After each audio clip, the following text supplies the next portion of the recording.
Good morning, church. There are no coincidences. Um, Thank you, Kara, for that beautiful prayer and the opportunity to come up and speak for you all today. It's been a while, so bear with me as I go through this. If we desire a society without discrimination, then we must not discriminate against anyone in the process of building that society. If we desire a society that is democratic, then democracy must become a means as well as an end. Bayard Rustin wrote these words in a letter to the children of Cleveland, Ohio on December 3rd, 1969. A local official there had asked him to produce correspondence which would bring their attention to the magnificent times in which we live. By then, Mr. Rustin had spent 30 years fighting for racial equality, and yet his words have become even more relevant today. I had not previously taken the opportunity to examine the specifics of Mr. Rustin's life before Pastor Kenny asked me if I wanted to chat with you all this morning. I was only slightly aware of Mr. Rustin's role in history, but in perfect fashion, God sent me this chance to delve into his legacy more deeply right when I needed to do so the most. I've learned how truly gifted and influential he was in the nonviolent protest movement, as well as how much he had to sacrifice to follow the path that God laid before him. Mr. Rustin was born on March 17th, 1912, and he left this earth on August 24th, 1987.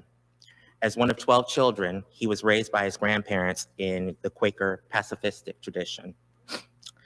His grandmother involved herself with the National Association for the Advancement of Colored People, NAACP, which is how he encountered influential Black leaders such as W.E.B. Du Bois and Mary McLeod Bethune.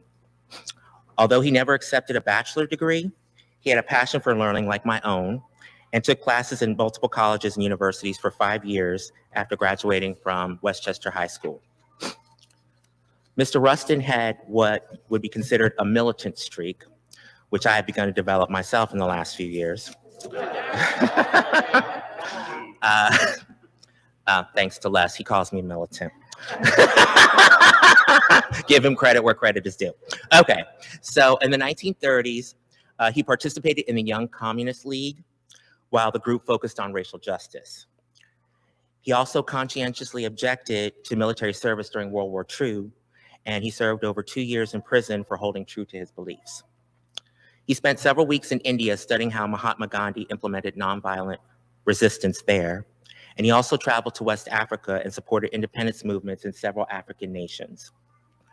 In 1953, Mr. Rustin suffered the indignity of being labeled a sex offender for consensual activities with 2 white men.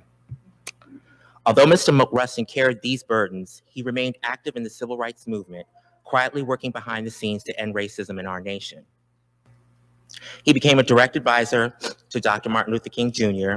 and served as the primary organizer for the Montgomery bus boycott, the creation of the Southern Christian Leadership Conference, SCLC, and the 1963 March on Washington. He humbly served out a public view, but without him, the civil rights movement as we know it may never have taken place. I myself have come to truly admire Mr. Rustin, not only for all he accomplished in his 75 years, but also for all he had to endure and overcome to be of maximum service to his communities and to the entire world. He prioritized the welfare of others over his own and did not covet being center stage in the human rights struggles for which he fought so long. He placed his higher calling ahead of his personal happiness and did not find romantic love until several years before his death. For me, Bayard Rustin has become a beacon of light, hope, and faith that I pray one day I will come to fully emulate. I have recently reached a personal crossroads where I must make a similar decision about how committed I am to my life purpose and whether I have what it takes to accept a life of service at the expense of my other heart's desires. I am so grateful to now have Mr. Rustin as a role model because through him, I can see what may be possible for me now and in the future. Thank you, Mr. Rustin, for being the extraordinary person that you were and for showing us all that our pasts do not have to define our futures or keep us from achieving what we wish in this life. Rest in peace and God bless. Thank you all.